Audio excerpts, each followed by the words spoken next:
ibadah. Oh, saya mau mendengarkan firman Tuhan. Saya mau pelayanan dengan baik. Saya untuk kasih Tuhan yang terbaik. Itulah gaya hidupnya. Amin. Contoh kembali. Ian, kan ibadah online. Tiba-tiba Maida telepon. Halo sayang, tiba-tiba Ian nggak bisa ikut. Jangan ditiru. Tapi kalau misalnya Ian tiba-tiba Maida telepon, nggak diangkat, itulah. Amin. Pentingkan ibadah dibanding para pasangan kalian. Amin. Nah, jadi apa pengaruh gaya hidup orang ibadah? Pengaruh gaya hidup orang ibadah adalah mempersembahkan seluruh hidup kita untuk Tuhan. Amin. Gaya hidup orang ibadah itu yang pertama apa? Apa tadi teman-teman?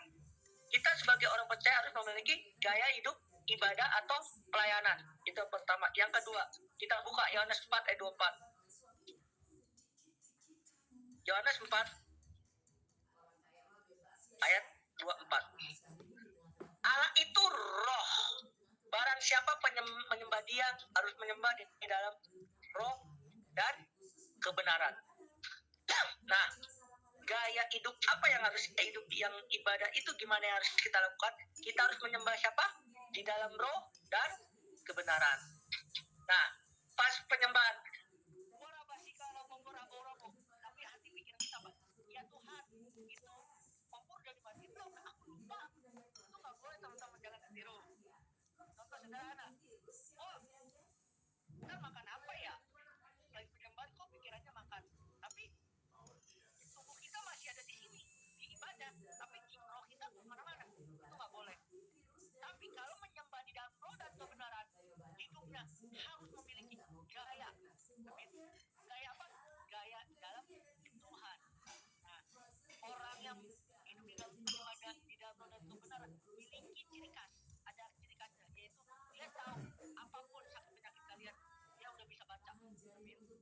Orang yang kuat di dalam roh, dia bisa tahu apa yang kalian lakukan. Amin. Tapi seringkali kita gagal. Kita menyembah dalam apa? Dalam ego kita. Sikarabo. Tapi hati saya. Contoh nih Kalinca. Contoh gini. Utang saya berapa? Haleluya.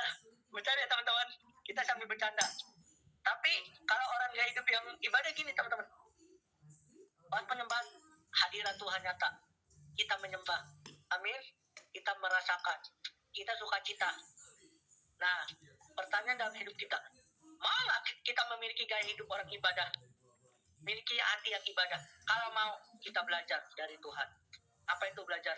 Kita harus buka hati pikiran kita untuk menyenangkan hati Tuhan. Amin. Kalau orang memiliki gaya ibadah, dia tidak menyesal. Kenapa? Gayanya harus seperti Tuhan. Amin. Itu yang kedua apa teman-teman? Kita baca, yaitu adalah kita harus hidup di dalam roh dan kebenaran. Teman-teman, kita harus hidup di dalam roh dan kebenaran. Supaya kenapa? Supaya kita dapat tahu apa yang benar, apa yang tidak dari Tuhan. Amin. Itu yang kedua. Yang ketiga, kita buka Amsal 22. Amsal 22 ayat 4.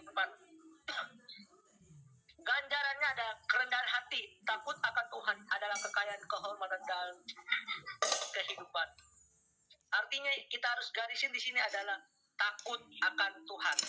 Nah, orang yang takut akan Tuhan harus memiliki kerendahan hati. Amin. Tapi kalau orang yang tidak takut akan Tuhan, oh saya mah sudah hebat, saya udah kuliah, udah begini. Teman-teman, kuliah semua titipan, sekolah itu titipan, kerjaan titipan.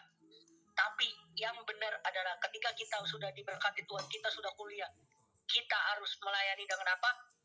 Kualitas kita persembahkan untuk Tuhan, membantu orang lain, menolong orang lain yang belum sekolah, kita lakukan dengan sukacita. Amin. Nah, apa itu yang harus kita lakukan? Yang orang yang takut akan Tuhan, memiliki hati yang ibadah, yaitu orang yang rendah hati. Amin. Kita tidak tahu kehidupan kita